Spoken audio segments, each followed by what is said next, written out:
Hello everyone, I'm Greg Capper of Master Trader, where we teach investors and traders to make money in the markets using simple analysis. And today I'm going to talk about candlesticks and how to use them in a simple way, sift through all of the hocus pocus about them and hype, and really simplify them so that you can use them easily without any indecision. So let's get going. Once we go through a few slides here, I'm going to show you an actual chart of the S&P 500, where they are now, and how we would interpret that bar by bar.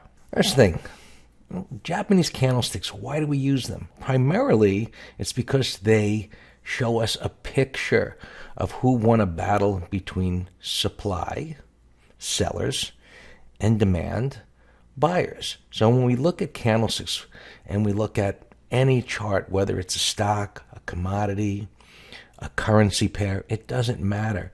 It speaks to us about what other traders and investors are doing. Whether that's a hedge fund manager, a mutual fund manager, a prop trader, an individual, they're placing their money in the market, and that leaves a footprint as to what their decision was, what their beliefs are, and what their expectations are in that time frame. So as we all come together in the markets and we are buying and selling or shorting, it forms recognizable patterns. I like to call this candle language because it speaks to us about what others are doing. As I said, what are their beliefs? What are your beliefs? If you buy Apple computer, certainly you think it's going to go higher so you can make money from it. If you short it, you believe it's going to go down. What are the majorities doing? Buying, selling. Sometimes there's a lot of indecision and uncertainty, and that is displayed on the chart. When buyers are in control, it has a certain picture. When sellers are in control, it has another picture. Now, we have to combine other master trader concepts. This is what's going to increase the accuracy of a candle. So when we look at a particular candle or an arrangement of candles, there are other things that we have to look at to increase their accuracy, because that candle or arrangement in of itself can mean meaningless. So let's look at the basics, determining who won the battle and how a candlestick is constructed. So for those that are just starting out, we look at how this candlestick is created. What are the different parts of it? So we have the low of that candle. There is a high point of that candle up here. And that high and low is formed based on the time frame that you're looking at.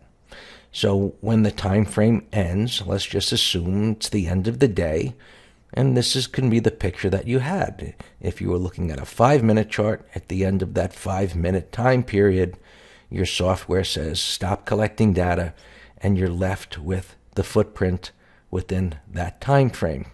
Now, the opening price is shown down here, and the closing price is up here, the way I've shown you this candle. Now, green candle, red candle, blue candle, black, white, that's your choice. But the majorities look at it in this way, in that a green candle is one in which the close was above the opening price. Now we look at the distance between that closing price and opening price, and that is going to change what's called the candle body. How wide is it? Or possibly, how narrow is it? If the close was here and the open was here. Sometimes they're the same. We'll take a look at that. So we're always looking at the size of the candle body. We're looking at where, in a green one, where the closing price is in relation to the high point, where the opening price is in relation to the low point. Because as this changes, as I've shown you here, well, that would leave longer tails, or wicks as it sometimes is called, depending on where that opening and closing price is. A red candle is just simply the opposite, where the opening price is above the closing price, so we tell our software color it red. Some traders and investors like to use black and white for positive ones or the closes above the opening price. It's a personal choice, how you like to see your charts. But if the close is below the open, our starting point opinion is bears won. Right? So, is the close above the open? Is it below the open? What is the size of the candle body? The difference between that opening and closing price? Is it near the high and the low? Or is it in the middle? Which I'll show you exactly what that means as well. Let's move ahead. 3 candlestick concepts. Has to be one of the 3 that's happening at all times. Momentum is either slowing down, it's increasing, or it's reversing. Prices can only be doing one of the 3. Now, they can form in a lot of different ways and have a lot of different looks. And in part, this is where all of these different candlestick names come from. Shooting stars, haram eyes, dark cloud covers, morning stars, and such. We teach students to forget about the names and focus on the message.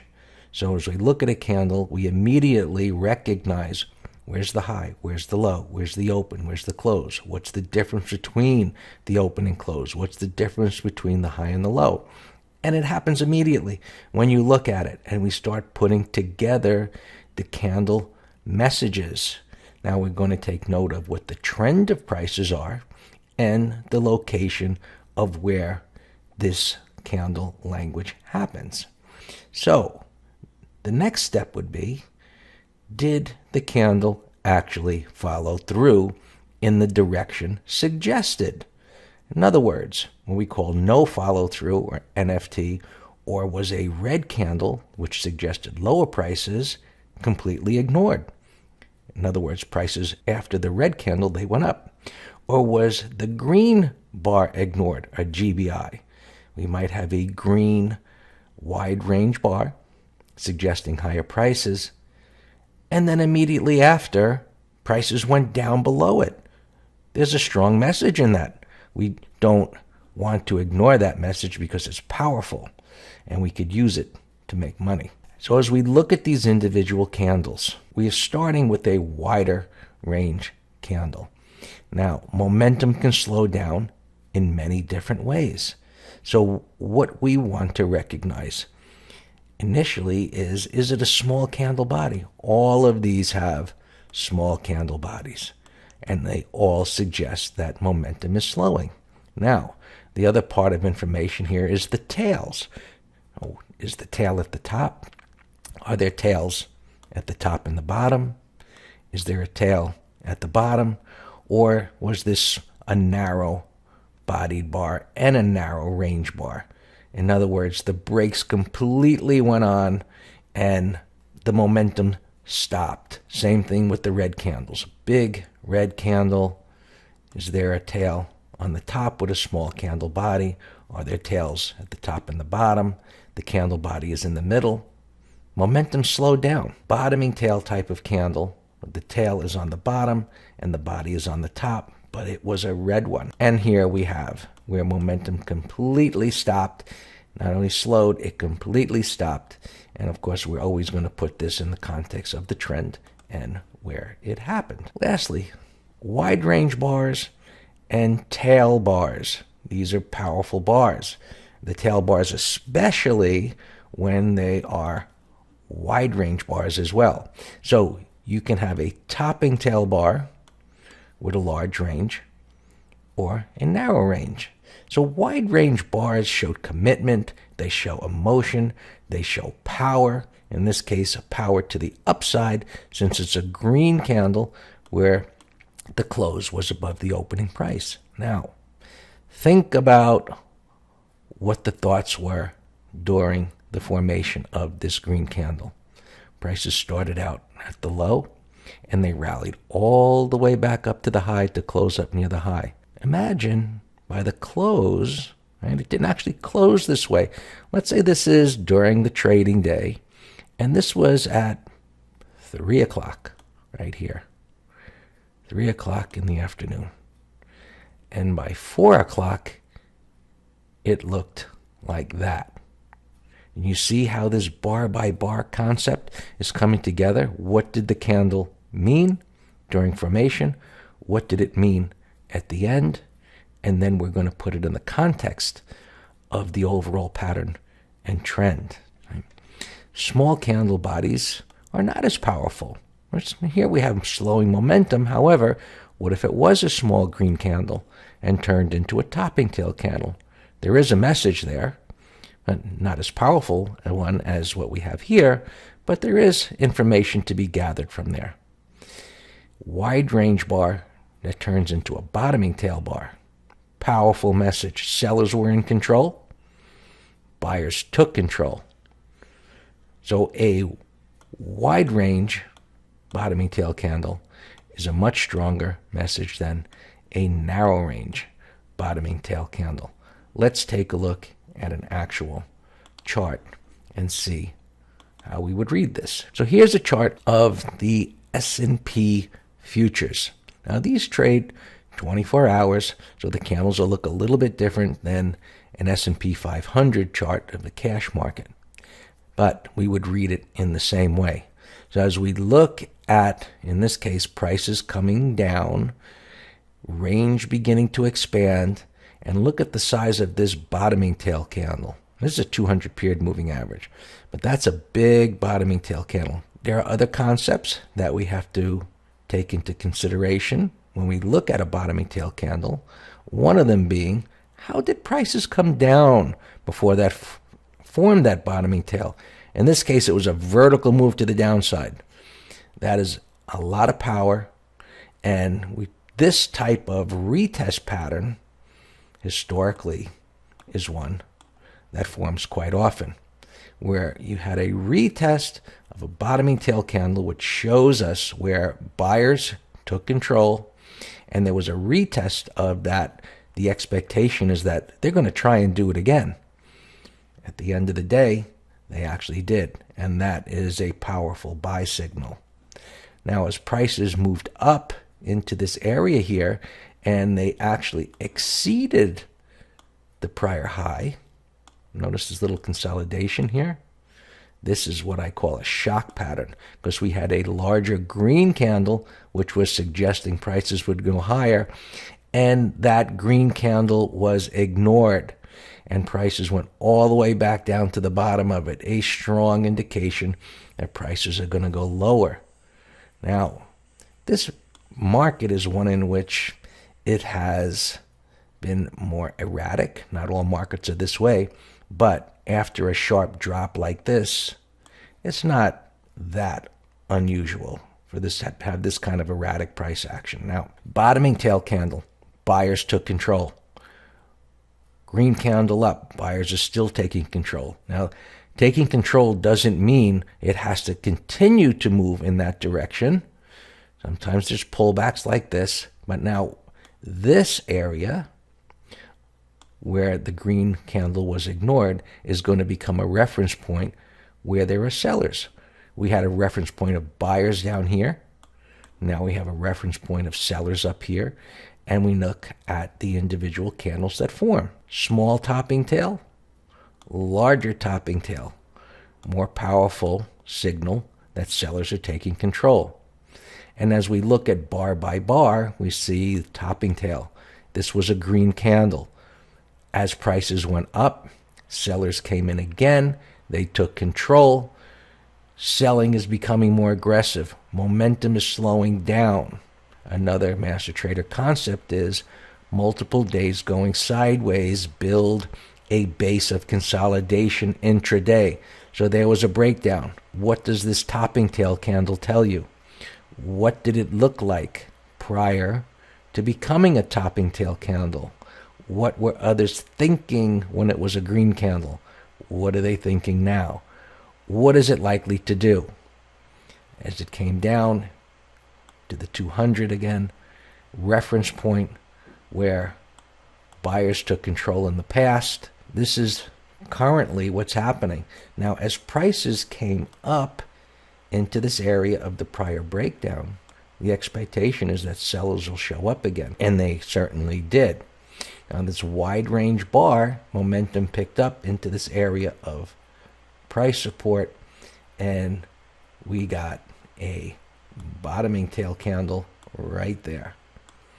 Now, we can see that sellers are coming in at lower prices, buyers are coming in at higher prices, so the ranges and volatility is beginning to contract. What do we have right now?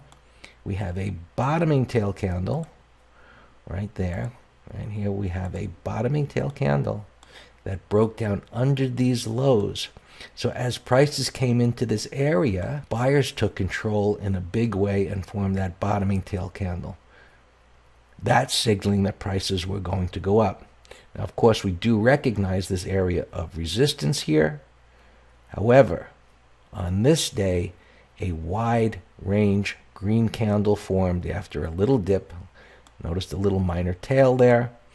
And this suggesting that prices are going to attack that high, and if they can get through it, we would then look for prices to continue to move higher.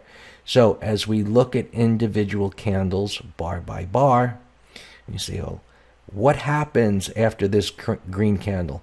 Is it a narrow range candle, which would be fine? Momentum slowed down after a momentum increase. And what happens after that? Do we get the next green candle pushing up? Or do we get a red candle pushing down where this green candle was ignored? So, while we look at individual candles' messages, bar by bar analysis allows us to continue the analysis on a bar by bar basis that keeps us in the moment of reading what actually happens. So, while a red candle is a possibility, right now, the candles that have formed previously are saying prices are going to go up. We're just going to use bar by bar analysis to keep us connected to what is actually happening. So, our message here at this time is that prices are going to go up. We want to see green candles continuing to move up. We want to see red candles being ignored. We want to see buyers staying in control. So, with that being all said, you have some simple candlestick analysis tools to assess what will be happening in the next several days. Good luck, good trading and investing. Visit mastertrader.com and learn to use simple market and stock analysis to make money in the market.